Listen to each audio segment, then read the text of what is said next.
우리 제목을 한번 읽어보겠습니다. 시작. 공허를 치료하는 목적과 의미에서 시작합니다. 창세기 1장 2절에서 3절 말씀 함께 읽겠습니다. 시작. 땅이 혼돈하고 공허하며 흑암이 깊음 위에 있고 하나님의 영은 수면 위에 운행하시느니라. 하나님이 이르시되. 일부 신학자들은요, 이 본문이 기록된 문서화된 시기가 바벨론 포로기 직후일 거라고 가정합니다. 이건 가정이에요. 근데 그들의 가정에 제가 동의하지 않지만 시사점이 있어서 나눠봅니다. 바벨론 포로기가 뭡니까? 하나님의 백성인 이스라엘 민족이 이방신을 섬기는 바벨론에게 패배했어요. 그리고 하나님의 예언적 목적을 가지고 걸어왔던 그들의 삶이 뭉그러지고요, 바벨론 포로기로 끌려가서 70년 동안 마치 의미 없는 듯한 시간을 보냈고요, 그리고 포로기에서 귀환했더니 이제 솔로몬이 지었던 아름다운 성전도 무너져 내리고 예루살렘 성도 회파됐어요. 무엇보다 무서운 것은 그들이 가지고 있던 기본적인 가치와 문화들이 완전히 초기화되어 있었습니다. 그리고 혈통도 다 뒤섞인 상태로 그들에게 어마어마한 혼돈들이, 문화가 뒤섞이고요, 어마어마한 혼돈들이 창궐해 있는 때였습니다.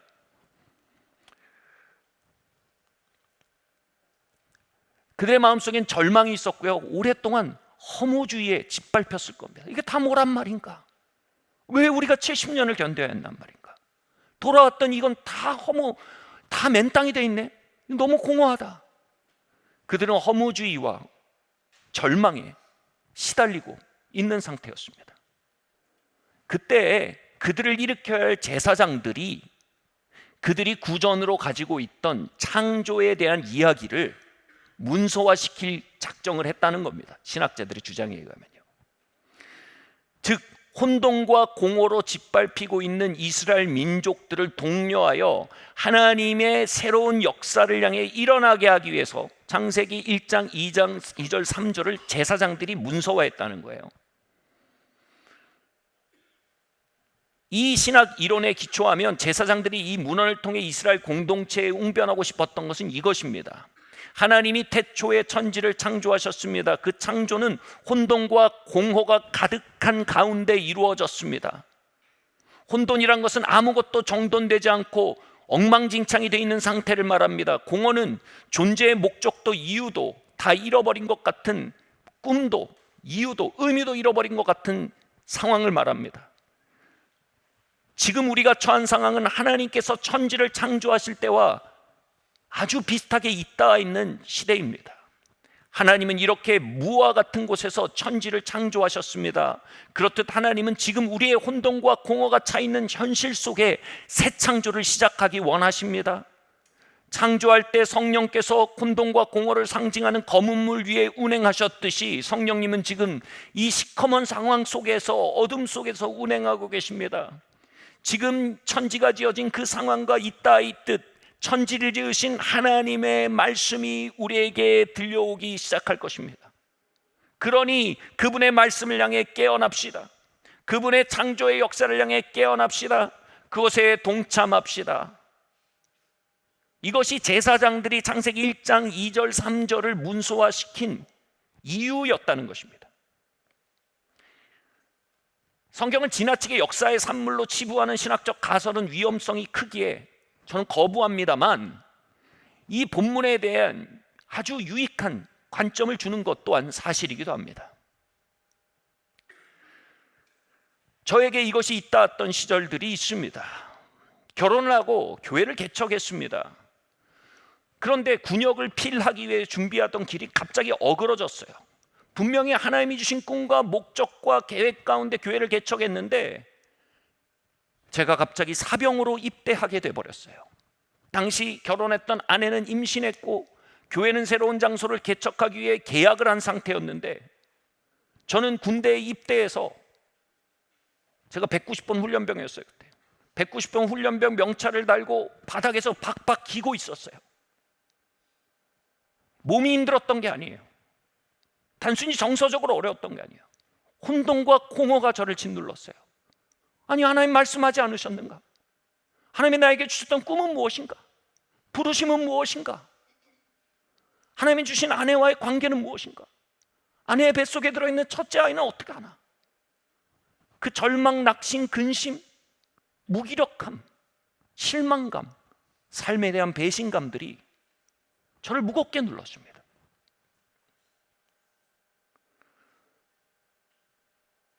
당시 제가 월급을 받았는데 4만 원 주더라고요. 그걸 주는데 옆에서 거기 장교분이었나 그래. 이걸로 어떻게 애 기저귀값도 안 되겠네. 나는 여기서 뭘 하고 있는가? 아이가 태어나는데 하나님은 무엇 하시는가? 이 시간은 뭘 위한 시간이지? 그리고 마음속에서 두드리고 구하고 찾기 시작했어요. 하나님, 당신이 살아계시고 내 삶을 다스리시고 나를 사랑하시면 이 시간을 향한 실수치 않은 목적이 있을 겁니다. 그 의미가 뭡니까? 목적이 뭡니까? 정확하게 이 문장을 사용하지는 않지만 제 영혼은 그렇게 신음하고 있었습니다. 그런데 어느 날 수양록이라는 그 군대에 쓰는 일기가 있어요. 아시는 분도 아시겠죠. 수양록에 이렇게 글을 쓰는데 갑자기 어떤 생각이 말 그대로 저에게 습격하듯이 다가왔어요. 그래, 나는 가정과 교회가 있는 사람이다. 이렇게 소중한 것을 가진 사람이고 지켜야 할 아내와 딸과 그리고 개척한 교회가 있는 사람인데, 그러한 나라면 더더욱 더 그것을 지키기 위한 자리에 참여해야 하는 것이 마땅치 않은가? 국가와 국경이 지켜지지 않으면 내게 하나님이 주신 소중한 것들은 다 어찌 되겠는가? 지금 당장은 내 마음에 들지 않더라도 이것을 지키기 위한 책임에 응답하는 것, 그것을 나에게 요청하시는 것이 하나님이라면 정말 이것은 합당치 않은가? 갑자기 의미가 느껴졌어요. 그래서 수양록에 그렇게 적었어요. 그 수양록을 그렇게 적는데 제 마음에 하나님의 음성처럼 이것이 들려왔어요. 제게 목적이 왔어요. 그 훈련소에서요. 뭐냐면 최고의 훈련병이 되자. 저에겐 이런 단어처럼 왔어요. 최고의 훈련병이 되어라. 이게 내가 너희를 향한 요청이다. 그 순간 저에게 목적이 생겼어요. 허무주의가 물러갔어요. 게으름과 무기력과 비탄들이 서서히 몰려나가기 시작했어요.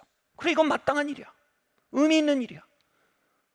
그래, 여기 있는 그 누구보다 내가 지켜야 할 것이 있으니 더 최고의 훈련병이 돼야겠구나.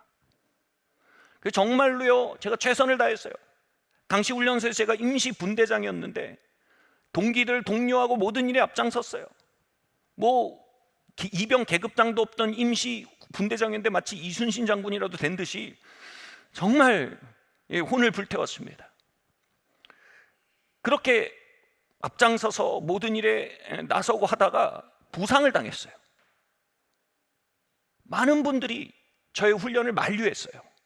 근데 제 안에 목적이 분명히 있었어요. 나는 최고의 훈련병이 되기 위해 이곳에 있다. 그것이 나의 가정과 나의 교회를 지키기 위한 마땅한 일이다. 그 목적은요, 그 부상을 넘어서게 했어요. 왜냐하면 최고의 훈련병은 부상 때문에 뒤로 후퇴하지 않거든요. 그래서 다리를 절면서 더 열심히 훈련했습니다.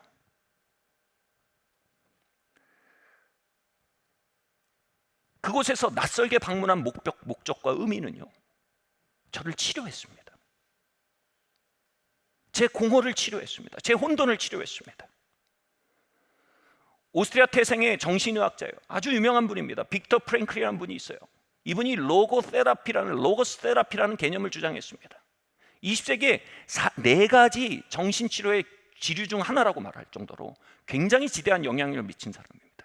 이 로고스 테라피, 이 로고스가 말씀이에요. 테라피가 치유인데 이걸 한국말로는 의미 치유, 목적 치유라고 합니다. 이 로고스 테라피를 빅터 프랭클이 어떻게 깨달았냐면, 유대인으로서 나치 치하에서 그 감옥에 수용소에 갇히게 됩니다. 수용소에서 자유와 권리가 박탈당한 그곳에서 사람들의 삶을 이렇게 지켜보면서 그는 깊은 깨달음을 얻습니다. 그들을 죽이는 건 나치가 아니었어요. 그들을 죽이는 건 배고픔이 아니었어요. 그들을 죽여가는 건 허무함과 절망이었어요. 무의미였어요. 도대체 난 여기서 뭐 하고 있지? 이건 뭘 위한 시간이지? 하나님 계신가? 난 뭘 위해 태어났지? 이걸 왜 견뎌야 되지? 그 허무주의 안에 그들이 죽어가기 시작했습니다. 그리고 그 수용소에서 끝까지 살아서 뚫고 나가는 사람들의 특성을 보았습니다. 그들은요, 그 속에서 의미와 목적을 발견해 나가는 사람들이었어요. 빅터 프랭클은 이렇게 얘기합니다. 수용소도 그들의 영적 자유와 자신의 태도를 결정지을 자유를 빼앗지 못하는 듯 했다. 그 사람들은요, 하나님이 이 인류 공동체의 최고의 고통의 순간에 참여해서 그들의 고통을 섬기고 위로하도록 보냄받았다고 믿는 이들이 있었어요.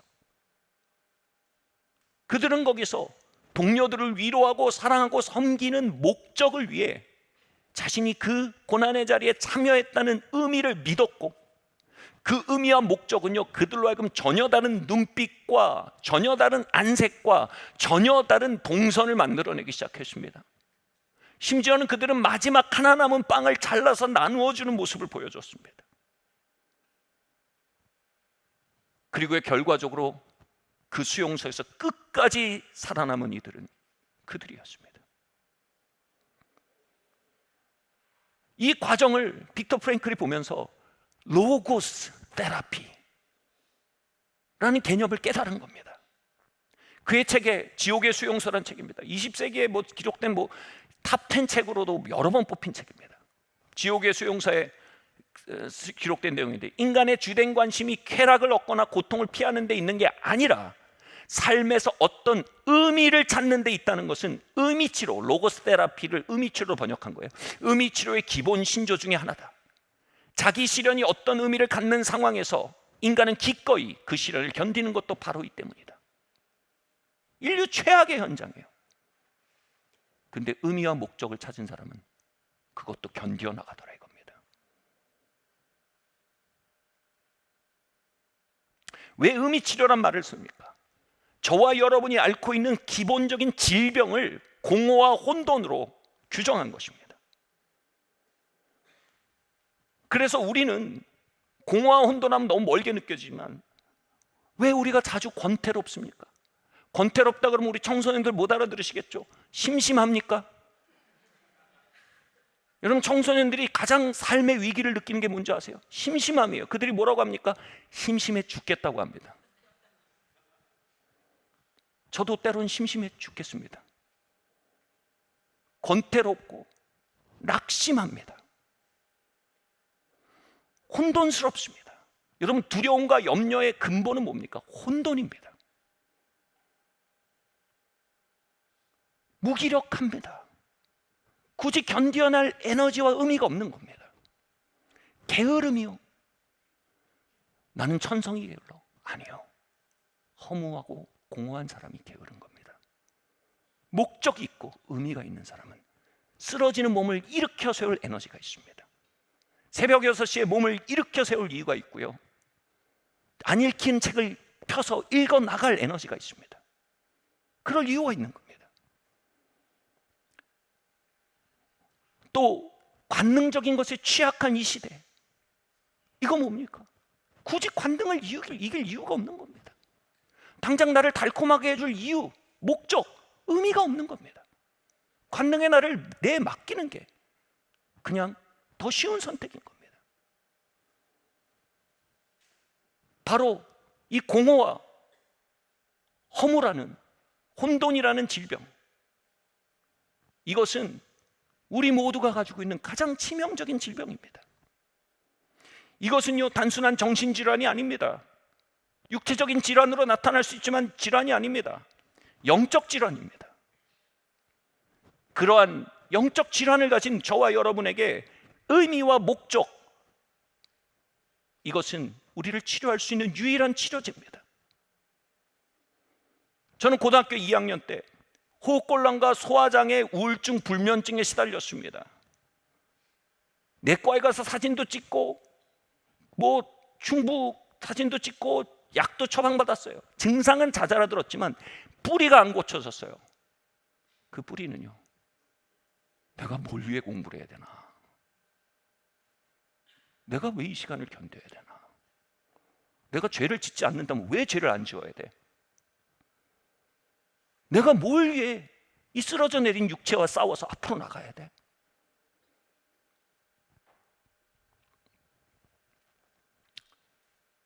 그러던 어느 날 예레미야서 1장에 너는 내가 모태에서부터 알았고 모태에서 너의 형질을 지었으며 너를 열국의 선지자로 세웠다라는 예레미야서의 말씀에 로고스가 제 심령을 때렸습니다.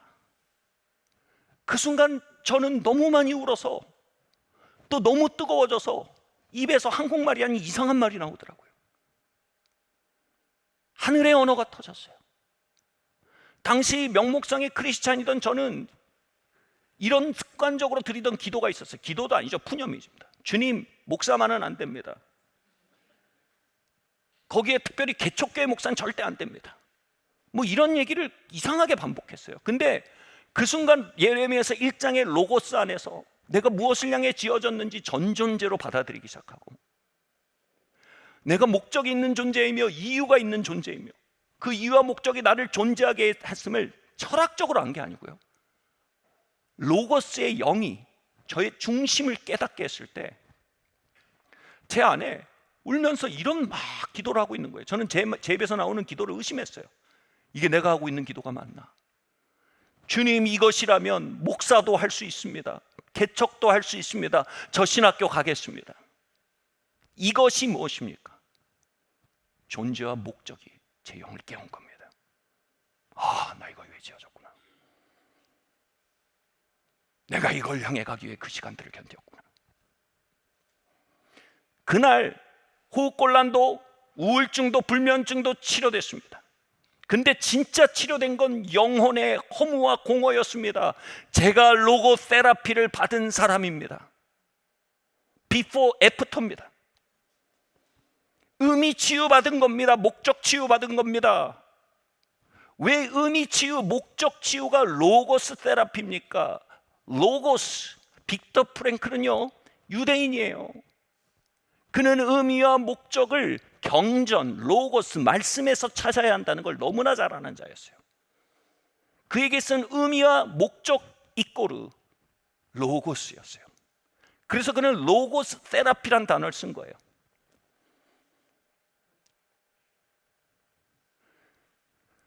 그의 삶에 나는 왜 정신과 의사가 되었나? 나는 왜 유대인으로서 태어나서 이 지옥의 수용소에 들어와 있는가? 나는 왜 이 수년간 나의 동료들이 죽어가는 이 시간들을 견뎌야 하는가?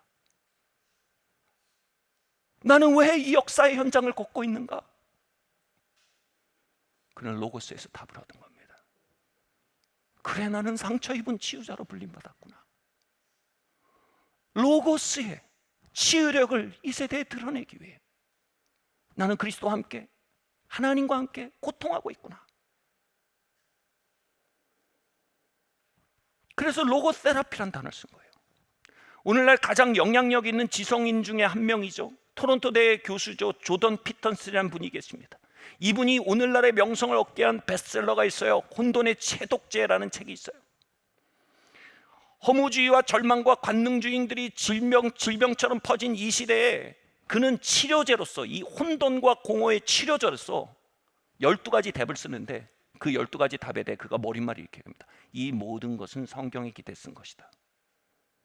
놀라운 건요, 그는 크리스찬이 아니었습니다. 이 혼돈과 공허 속에 답을 줄 방법이 없는 거예요. 크리스찬이어서 성경으로 갖다 쓴 게 아니라 답을 줄 방법이 없어요. 찾아보니까 경전밖에 답이 없는 거예요. 경전 중에서도 성경이 답을 한다는 걸 그는 안 거예요. 그걸 믿은 게 아니라 필요에 의해서 성경을 가져왔다고 그가 얘기했어요. 결국 그는 최근에 울면서 신앙을 고백하고 있습니다. 최고의 지성인입니다. 결국 근데 자신의 지성으로 의미와 목적과 가치를 성립할 수 없다는 걸 안 거예요. 그래서 경전 앞에 항복한 거예요. 몇천 년 전에 기록된 경전 앞에 21세기 최고의 지성인이 항복하고 얘기한 겁니다. 경전으로 돌아가야 된다고. 얼마 전에 여러분 철학 중에서도 과학 중에서도 가장 철학적인 과학이 물리학입니다. 물리학 중에서도 저에게 있어서 가장 철학적인 물리학처럼 보이는 게 양자역학이에요. 우리나라 양자역학의 전문가죠. 경희대 김상욱 교수가 이렇게 얘기하는 걸 봤어요. 저는 무신론자입니다. 그리고 저는 물리학자입니다. 그런데도 저는 종교의 당위성과 필요성을 인정할 수밖에 없습니다. 어떤 것들을 연구하고 조사하고 연역적으로 균역적으로 뒤져봐도 왜 사람을 죽이면 안 되는지 명료한 대답이 나오질 않습니다. 왜 우리가 한 남자와 한 여자가 서로를 사랑하며 서로에게 헌신해야 되는지 명료한 대답이 나오질 않습니다. 왜 우리가 쾌락주의를 거슬러야 하는지 명료한 대답이 나오질 않습니다. 왜 남의 것을 훔치면 안 되는지 명료한 대답이 나오질 않습니다. 그건 오직 종교만이 대답할 수 있습니다. 저는 무신론자지만 종교가 필요하다는 사실 앞에 항복합니다. 이런 표현이에요. 제가 조금 해석을 더 했어요. 그가 말하는 게 뭐예요? 하나님이 하나님의 형상대로 사람을 창조하셨다라는 경전의 선언 안에서 사람을 죽이면 안 된다는 가치를 발견하는 거예요. 살인하지 말지니라는 십계명 안에서 이것이 하나님을 경외하는 방법이며, 간음하지 말지니라라는 십계명 안에서 이것이 하나님을 따르는 방법이며, 도둑질하지 말지니라는 이 선언 안에서 이것이 삶 속에 하나님을 경외하는 방법임을 경전을 통해 인류가 배우지 않았다면 인류는 죽이고 도적질하고 마구문란하게 살아가는 존재가 될 수밖에 없다는 거예요.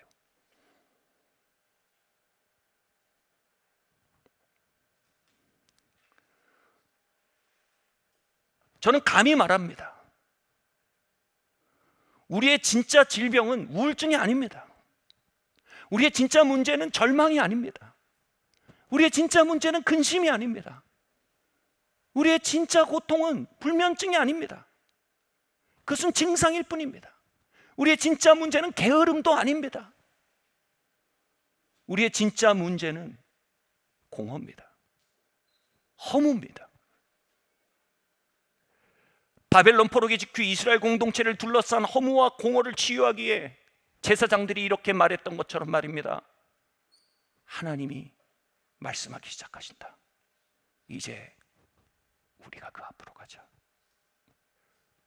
우리가 왜 70년을 지내야 하는지, 왜 이 맨 땅에 돌아와 모여 있는지, 우리 이유와 의미와 목적을 하나님께 묻자.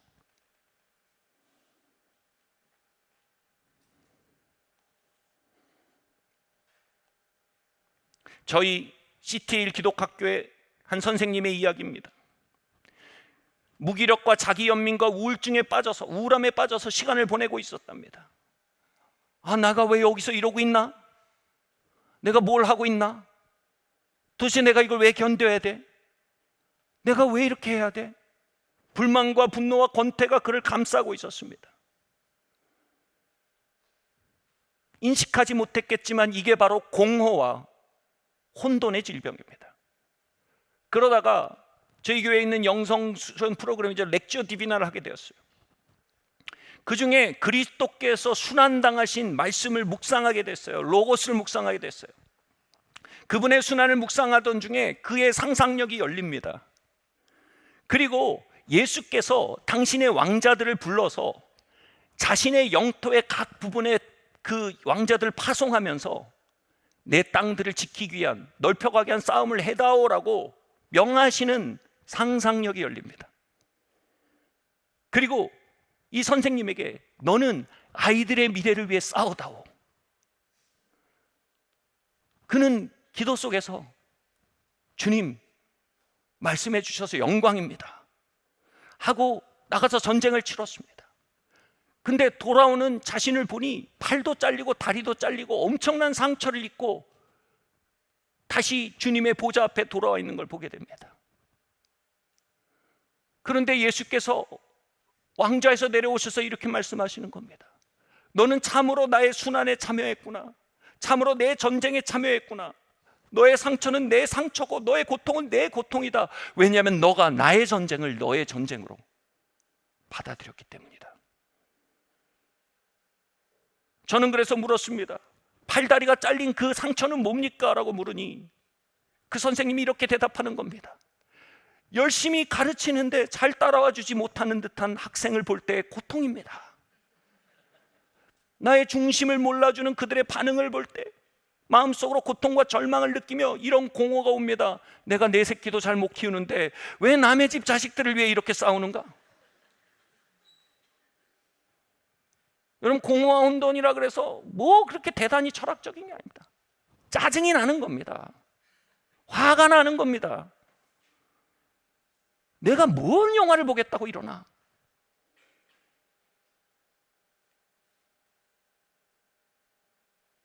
그런데 주님께서 다가오셔서 그 공허와 혼돈과 맞서 싸우며 하나님의 영토의 한 부분을 담당하며 아이들의 미래를 위해 싸워나가다가 상처 입고 고통받는 그에게 주께서 이렇게 말씀하신 걸 경험한 거예요. 그 고통은 내 고통이다.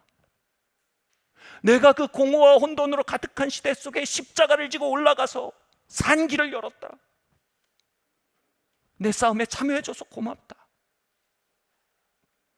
그렇게 주께서 말씀하시는데 혼자서 엄청 꺼이꺼이 울었답니다.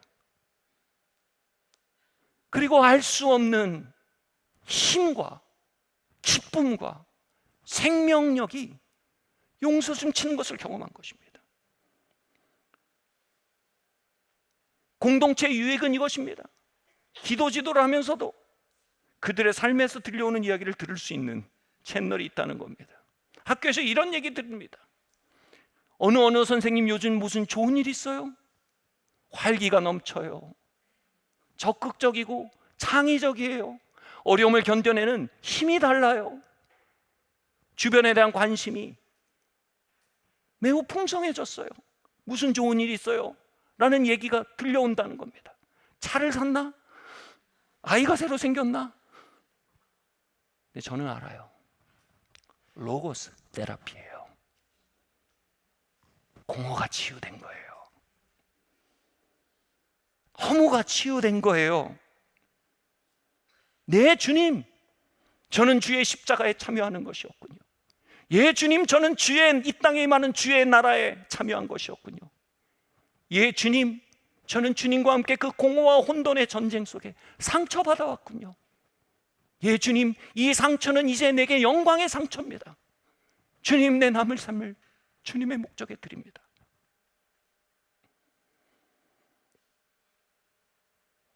여러분, 이 치유가 우리의 지난 일주일 동안 필요했습니다. 왜 우리는 한 여자, 한 남자를 사랑하고 지키기 위해 싸워야 했습니까? 왜 우리는 온전치 않은 듯한 부모님의 모습들을 보면서도 존중하고 순종하게 싸워야 했습니까? 왜 우리는 답답해 보이는 아이들의 삶을 보면서도 그들에게 희망과 소망을 놓지 않고 격려하며 사랑하며 싸워야 했습니까? 우리에게 필요한 건 고통의 경감이 아닙니다. 우리에게 필요한 건 의미와 목적의 증가입니다.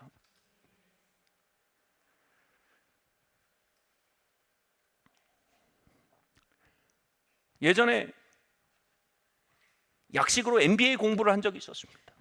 경영 공부인데 그중에 중요한 게 HR이라는 게 있어요. 인력 관리입니다. 경영의 핵심이에요. 인력 관리의 핵심은 또 뭐냐면 보상 시스템을 잘 만드는 거예요. 왜요?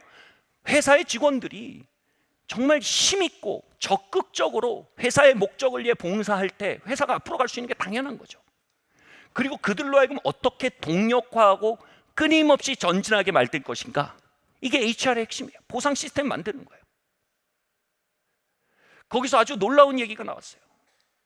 한 NGO에서 이 사례 NGO에서 정말 숭고한 목적과 의미를 품고 직원들이 모여서 일을 시작했어요. 근데 그 목적과 의미를 한 마음으로 품고 있던 직원들이 놀라운 퍼포먼스가 나오는 거예요. 엄청난 창의력과 문제 해결 능력과 인내력들이 막 뿜어져 나오는 거예요. 그렇게 퍼포먼스가 나오니까 이 NGO가 번창해서 이제 재정도 모이고 모양도 갖추게 돼서 이제 그들에게 월급을 주기 시작한 거예요. 그런데 여기서 희한한 일이 일어났답니다. 의미와 목적을 동력 삼아 동기로 살아가던 그 직원들이 갑자기 월급을 동기로 살기 시작하게 됐답니다. 그러니까 현저히 퍼포먼스가 떨어지는 거예요. 왜요? 아무리 줘도 대기업만 하겠습니까? 그게 동기고 그게 목적이면 거기 있을 이유가 없어지는데, 사람은 놀랍게도 높은 차원의 동기보다는 급이 낮은 동기에 기울어지는 성향이 있다는 걸 거기서 발견한 겁니다. 그래서 보상 시스템을 잘 만들어야 된다, 뭐 이런 얘기를 하는 거예요.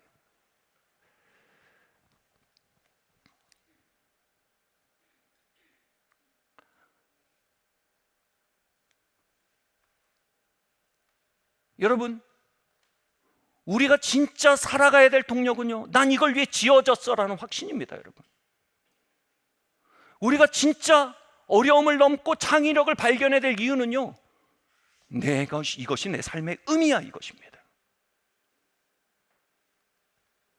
우리가 우리의 삶에 정말 많은 유혹들을 거스르고 바른 길을 선택해 갈 동력은요, 내 삶의 목적과 이유입니다. 로고스입니다. 그런데 로고스로 혼돈과 공허가 치유받지 못한 고통은요, 종종 부귀와 영화라는, 세상의 부귀와 영화라는 진통제로 언발의 오줌 누기식으로 달래져 버리고 마는 겁니다.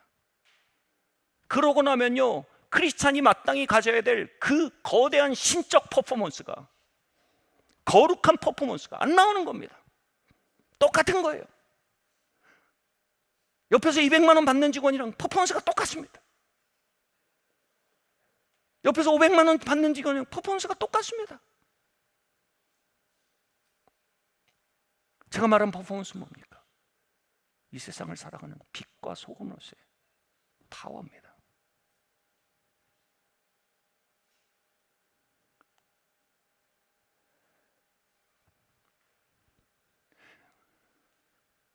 뭐 HR의 관점으로 보면요, 돈과 명예는요 결코 우리의 진짜 능력을, 돈과 평판은요 우리의 진짜 능력을 깨워낼 만한 동인이 되지 못합니다. 마지못해 그 길을 가게 만들 뿐입니다. 진통제입니다. 계속 진통제 맞으면서 가는 겁니다. 마귀에게 시험을 당하던 예수님이 그것입니다. 이 돌로 떡을 만들어 먹으라. 바로 예수 그리스도의 진짜 엔진이었던 내 삶의 목적, 이유, 이게 아니라 떡으로 그의 삶이 진통제의 기초에서 가게 만드는 거예요. 조금 더 가면 승진하는데, 조금 더 가면 연봉 오르는데, 버티면 연금 나오는데, 나쁘지 않아요. 좋아요. 연봉 역삼 잘하세요. 승진하셔야 돼요. 근데 그게 동력인 건 하나님 디자인은 아니에요. 예수님 이렇게 말씀하세요. 사람이 떡으로만 살 것이 아니요 하나님의 입으로부터 나오는 모든 말씀으로 살 것이라. 제 눈엔요 이게 정확히 HR 강의의 연장선에 있는 말씀으로 보여요. 그 선생님, 왜 잘 못 따라오는 듯한 아이들을 붙들고 씨름하는 이유가 뭡니까? 하나님 말씀이에요. 아니, 얘네들 내 아이가 아닌데 내가 왜 이래야 돼? 근데도 그렇게 해야 되는 이유 뭐야? 하나님 말씀이에요. 하나님이 주신 목적에 난 이걸 위해 지어졌어. 난 이걸 위해 이곳에 서 있단 말이야. 하나님이 나에게 맡기신 땅이야.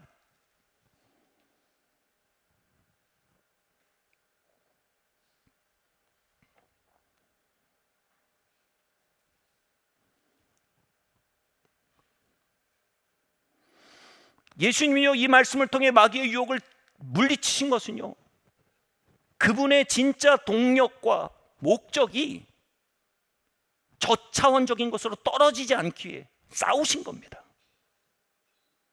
뭐 그렇다고 그분이 떡을 안 드셨나요? 잘 드셨습니다. 그게 목적이 되는 거 거부하신 겁니다. 그게 동기가 되는 거 거부하신 겁니다.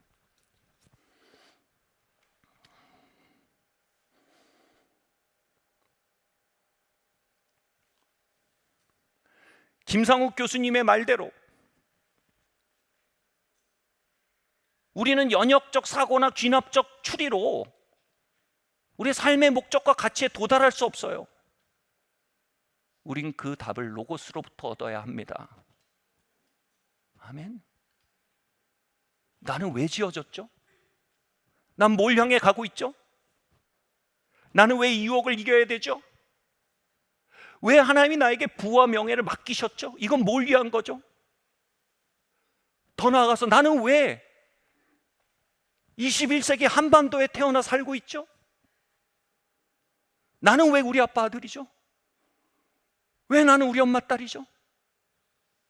무엇을 위한 거죠? 하나님 말씀의 하나님입니다. 목적과 의미의 하나님입니다. 어떤 사역자가 영어로 얘기해서 조금 어감이 다르지만 이렇게 얘기하는 걸 들었어요. 제가 되게 동의해요. He's very talkative. 한국말로 번역하면 이렇게 돼요. 하나님은 되게 수다장이시라고. 다시 말해서 뭐예요? 그분은 우리의 목적과 의미에 하고 싶은 말이 많으세요. 하나님은 로고스세요. 목적과 의미로 충만한 분이세요. 아멘. 그것을 나의 삶에, 나의 강론에, 나의 개론에 끌어내리며 살라는 겁니다. 말씀으로 산다는 게 그겁니다. 나의 고통에 끌어내리라는 겁니다. 나의 공허에 끌어내리고 나의 유혹에 끌어내리고. 목사님 굉장히 숭고하시네요. 빅터 프랭클, 막 물리학, 저는 그런 거 모릅니다. 네, 여러분 이런 말이 있어요. 사람은 우리가 알지도 못하는 철학자의 이름을 알지도 못하지만 그 사람이 말한 사조를 따라 삶으로 그의 추종자가 된다고 얘기했어요. 여러분 우리는 허무주의와 다원주의와 쾌락주의가 가득한 시대를 살고 있어요. 이건 철학적인 얘기가 아니에요. 우리의 삶에 가득한 현실이에요. 이건 고상한 얘기가 아니에요. 현실적인 얘기예요. 그리고 이건 숭고한 얘기가 아니고 아주 편하게 사는 길이에요. 하나님은 말씀으로 천지를 지었고 저와 여러분을 말씀으로 지으셨습니다. 무슨 얘기입니까? 말씀은 의미와 목적을 품고 있습니다. 다시 말해 하나님은 우리를 의미와 목적을 가지고 지으셨단 말이에요. 그리고 그 의미와 목적 안에 살도록 우리 DNA가 프로그래밍 돼 있단 말이에요. 새가 하늘을 살게 지어졌듯 물고기가 물속을 살게 지어졌듯 우리는 하나님의 말씀으로 살도록 지어졌어요. 하나님의 말씀과 의미와 목적 안에 산다는 건 숭고한 삶이 아니라 편한 삶이에요. 새는 하늘을 날기 위해 애쓰지 않아요. 물고기는 물속에 헤엄치게 애쓰지 않아요. 인간은 하나님의 말씀 안에 살기 위해 애쓰지 않아요. 인간은 하나님의 말씀 밖에 살기 위해 애쓰고 수고하고 있는 거예요. 수고를 그치세요. 그 허무한 삶을 견디는 수고를 그치세요. 그 무의미하고 목적 없고 진통제나 때려 맞으며 사는 그 삶을 견디는 그 맷집은 정말 영웅적이에요. 이제 영웅적인 삶을 내려놓으세요. 그리고 편안한 삶으로 들어오세요. 하나님, 내가 뭘 위해 지어졌죠? 나는 왜 이렇게 살고 있죠? 하나님 말씀해 주세요. 그 설교자의 말을 빌면 He is very talkative. 그분은 할 말씀이 많으세요. 아멘. 에베소서 2장 10절에 이렇게 말합니다. 함께 읽겠습니다. 시작. 우리는 그가 만드신 바라 그리스도 예수 안에서 선한 일을 위하여 지으심을 받은 자니 이 일은 하나님의 전에 예비하사 우리로 그 가운데서 행하게 하려 하심이니라. 우리는 그가 만드신 바입니다. 그리스도 안에서 뭘 위해서 지으셨대요? 선한 일을 위해서 지으셨대요. 하나님이 전에 창세 전에 그것을 향해 우리의 형질을 준비하셔가지고 그것 가운데 살게 하게 우리를 지으셨대요.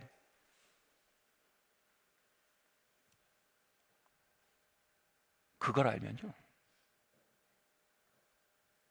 내 모든 시간들은 그 목적을 위한 도구임이 보이기 시작하는 거예요.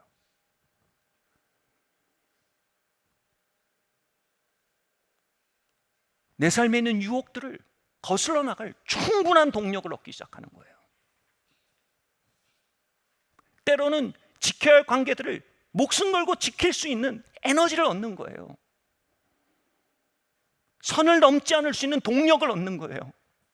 때로는 우리에게 맡겨지는 부나 권력이나 명예를 정말 무엇에 복속시켜 사용해야 할지 알 수 있는 절제력을 얻을 수 있는 거예요. 모든 건 목적에서 나와요. 서양 속담에 이런 말이 있어요. 계획하지 않는 삶은 실패를 계획하는 삶이다. 계획의 시작은 뭡니까? 목적입니다. 목적에 대해서 나이팅게일이 이렇게 말했다고 해요. 목적이 있는 사람은 성공한다. 왜냐하면 그들은 어디로 가는지 알기 때문이다. 여러분, 어디로 가는지 아십니까? 무엇을 위해 지어지셨습니까? 여러분이 만약 순천을 향해 지어졌다면 부산으로 400km로 1등으로 달리고 있다면 여러분 1등으로 실패하고 있는 거예요. 초고속으로 실패하고 있는 거예요.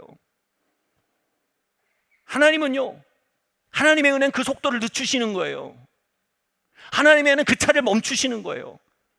하나님의 은혜는 그 차를 유턴시키는 거예요.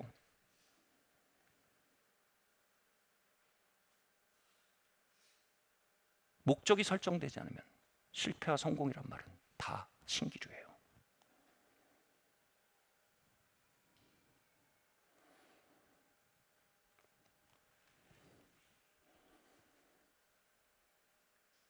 (20대) 초반 하나님, 난 뭘 위해 지어졌자라는 질문을 하면서 제가 이상한 거예요. 뭐 난 철학자야? 뭐 나만 이렇게 진지한가? 여러분, 이런 말이 있어요. Common sense is not common anymore. 상식은 더 이상 상식이 아니다. 여러분, 상식이 뭐예요? 목적을 알고 사는 게 상식 아닙니까? 목적지를 정하고 달리는 게 상식 아닙니까? 그것을 궁금해하고 알고자 하는 것이 이제는 철학자들의 한가한 사설처럼 들리기 시작하는 비상식적인 일들이 너무나 창궐한 거예요.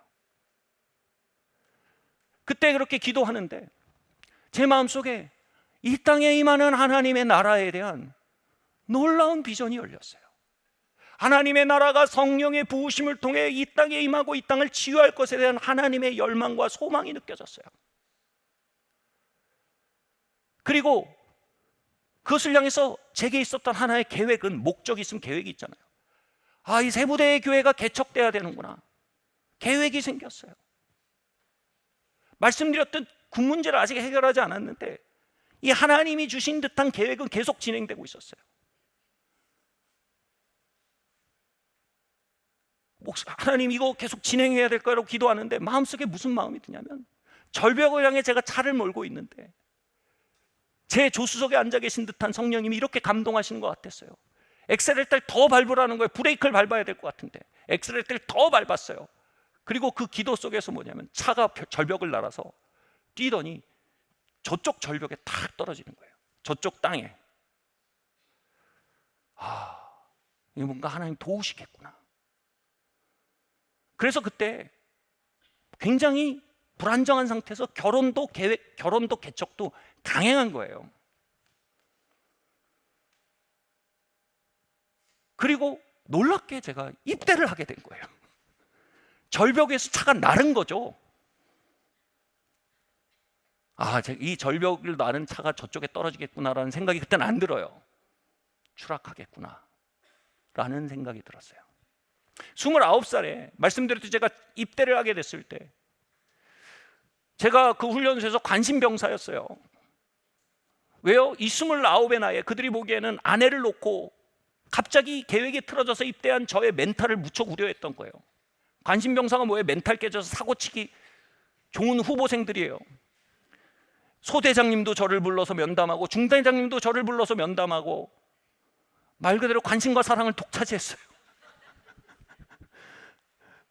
그런데 제 안에 여기서 하나님, 그래 내게 주신 가치를 지키기 위해 싸우기에 왔구나. 그래 내가 이 싸움에 참여하지 않고 어떻게 이 땅에 임할 하나님의 나를 준비하겠는가. 나 여기서 최고의 훈병이 될 거야. 이 마음을 가지고 막 이리 뛰고 저리 뛰고 막 각계전투할 때도 맨 앞에 서 있고 눈 치울 때도 맨 앞에 서 있고 그분들이 이렇게 관심 있게 보다가 중대장님이 아직도 했던 말이 기억이 나요. 190병 훈련병, 예, 아내가 너를 자랑스러워할 거야. 보기 좋았던 거예요.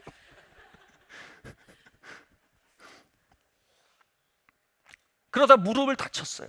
막 다리를 절면서 이리 뛰고 저리 뛰는데 이제 이 중대장님, 소대장님 비상이 걸린 거예요. 190 훈련병, 너 병원 가.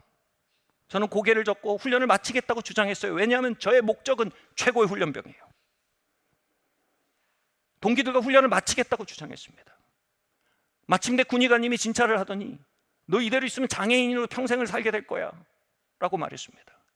이젠 중대장님, 소대장님, 저희 분대장님까지 다 합쳐서 저를 이 병원으로 돌려보내야 된다고 주장하기 시작했습니다. 그러면서 이런 말이 나왔어요. 니는 다르다. 니는 혹시 밖에 나가가 되더라도 여기 있는 것보다 이 나라에 더 도움이 될 것 같다. 한 장교가 그렇게 말을 해줬어요. 다른 기관병이었나 다른 분이 이렇게 말했어요. 내가 일과 시간 하니까 형이라고 부를게요. 형 만약 나가게 되잖아. 그러면 하나님이 살아계신 거야. 그럼 나 하나님 믿을 거야. 일반적으로 병사는요, 병원에 가고 싶어서 안달을 하고 지휘부가 그걸 막으려고 안달을 합니다. 그런데 저는 안 가겠다고 버티고 그분들은 저를 보내려고 마침내 명령을 내렸습니다.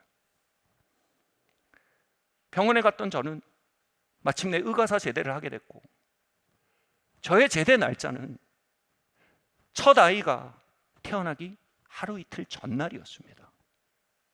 수술하고 목발을 짚고 깎아머리를 한 제가 제 첫째 딸을 두 손으로 받을 때, 그리고 입대할 때 이 교회는 어떻게나 한 성도들이 기다리는 산위의 마을교회 강단으로 6개월 만에 지팡이를 짚고 돌아와 첫 설교를 하게 될 때 모든 사람은 말했어요. 하나님이 인도하셨다. 잠언 16장은 이렇게 말합니다. 사람이 자기 길을 계획할지라도 그 길을 인도하신 분은 여호와니라. 이 본문을 잠언으로 전 세계의 리더들을 일으킨 하나님의 사람이자 비즈니스맨인 존 슈락은 이렇게 번역했어요. 우리는 하나님이 우리를 인도하실 것을 신뢰하며 계획을 세워야 합니다.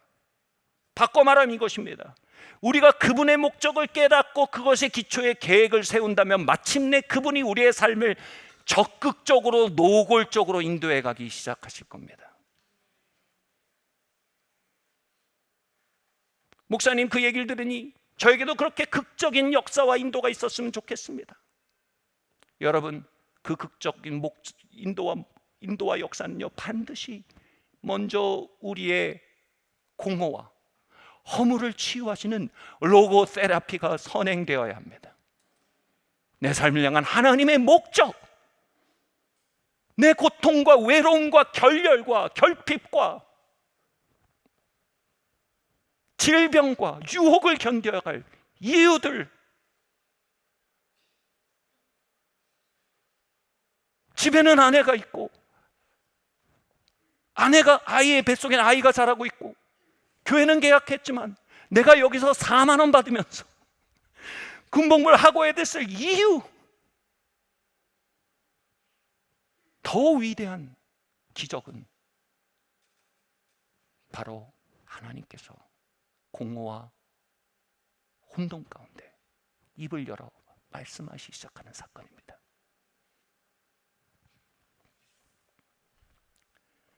예수께서 이렇게 말씀하셨어요. 두드리라, 그러면 열릴 것이다. 찾으라, 그러면 찾을 것이다. 구하라, 그리하면 얻을 것이다. 뭐를요? 내 삶을 향한 로고스를요. 공허와 혼돈의 치유를 구하라 이겁니다.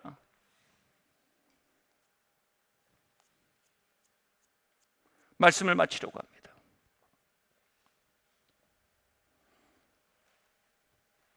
바벨론 포로기를 마친 공허와 혼돈의 목적, 꿈, 이유, 비전, 그런 건 동화 얘기 아니야. 현실은 바벨론의 포로 생활하고 예언적 약속도 다 날아가고 성전도 무너지고 성벽도 무너지고 우리가 가졌던 가치와 문화도 다 붕괴되어 있는 이 현실. 그곳에 제사장들이 아마 그 백성들을 품고 기도하며 그들은 창세기의 이야기를 기억했던 겁니다. 땅이 혼돈하고 공허하며 흑암이 깊음 위에 있고 하나님의 영이 수면 위에 운행하시더라. 하나님이 이르시되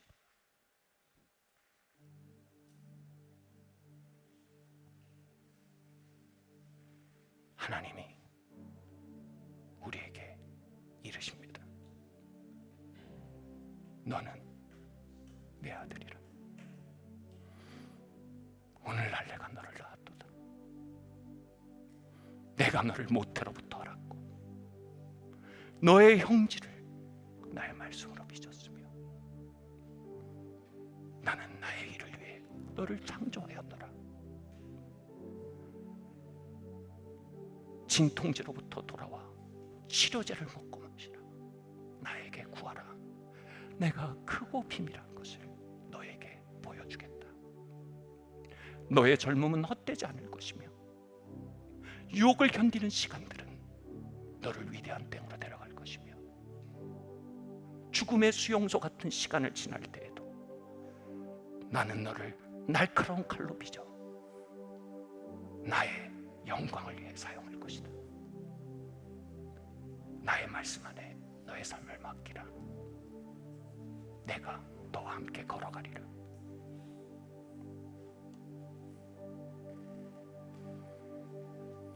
우리 자리에서 일어나서 말씀이신 하나님, 무신론자들도 인정한 말씀 외에는 가치와 목적과 이유를 발견할 길이 없습니다. 여러분, 우리가 그 말씀 앞에 문을 두드리며 구합시다. 주님, 내가 진통제를 향해 200km로 돌진하며 성공한다고 말하는 비상식에서 벗어나길 원합니다. 목적과 의미를 새롭게 하여 주시옵소서. 여러분의 계획은 승진입니까? 여러분의 계획은 하나님의 선한 역사입니까? 그 역사로 들어오실 때 하나님의 현저한 인도하심과 현저한 역사들이 우리 안에 증가될 줄 확신합니다. 아멘. 우리 같이 함께 찬양하며 구하고 두드리고 나아가겠습니다. 주 말씀은 내 발의 등이요 주 말씀 내 발의 등이요 나의 길에 빛이라. 주님 구합니다. 주 말씀 내 발의 등이요 나의 길에 빛이라. 주 말씀 내 발의 등이요 나의 길에 빛이라. 주 말씀 내 발의 등이요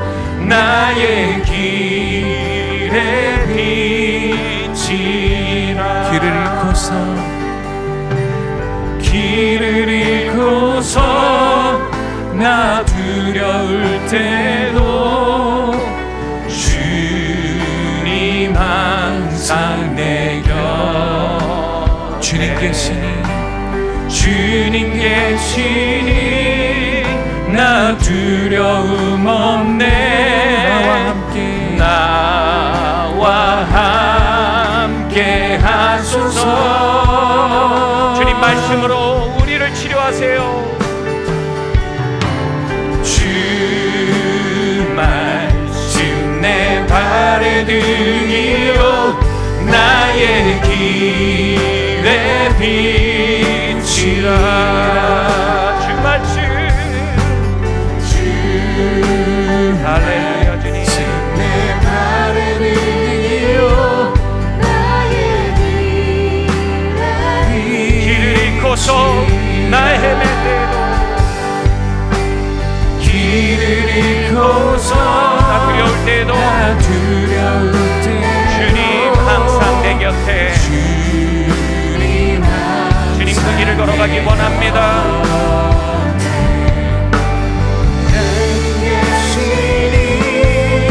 나 두려움 없네. 나와 함께 하소서. 나와 함께 하소서. 잊을 수 없네 그 영원한 사랑. 잊을 수 없네. 잊을 수 없네 그 영원한 사랑. 나의 맘 방황하여도 나를 붙드사 날 인도하소서. 주 사랑하리 영원히. 주님께 두 손을 펼쳐봅시다.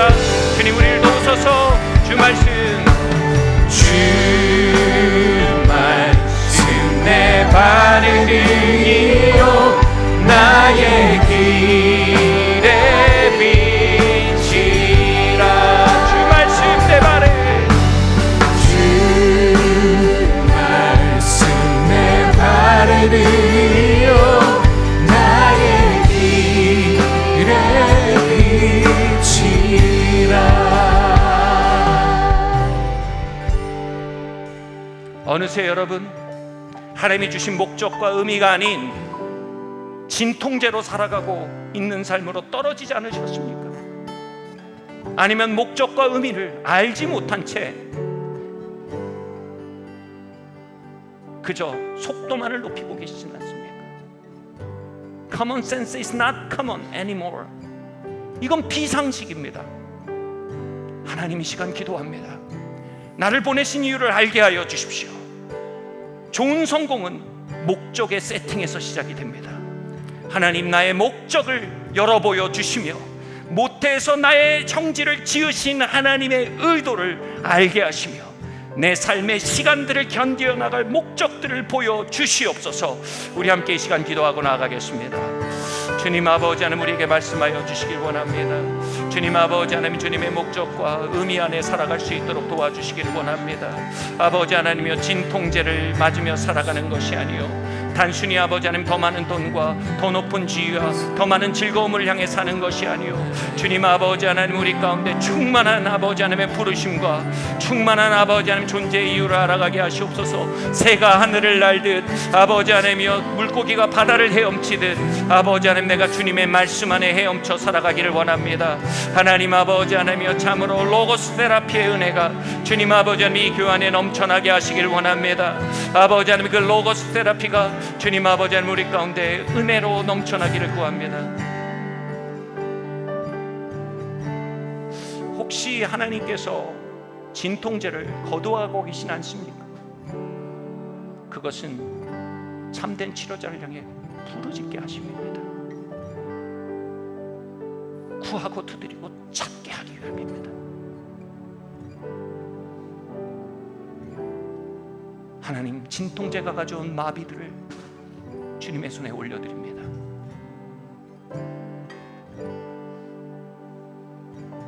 참된 인생의 치료제를 구합니다. 좋은 성공의 ABCD 바른 골 세팅이 우리 안에 주님의 은혜로 임하기를 간구합니다. 우리의 삶을 한번 손에 담아 주님께 올려드립시다. 같이 말할까요? 사랑의 하나님 아버지, 내 삶을 향한 당신의 계획은 완전하십니다. 내 삶을 향한 당신의 리더십은 실수가 없으십니다.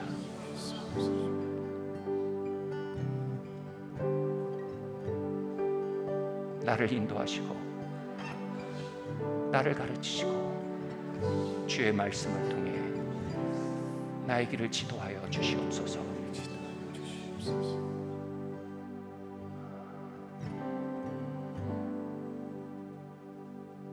예, 주님 감사합니다. 주님, 그 안에 있는 평화와 안전과 이끌림 받음들을 열어젖혀 주시기를 기도합니다. 여호와는 나의 목자시니 내게 부족함이 없으리로다.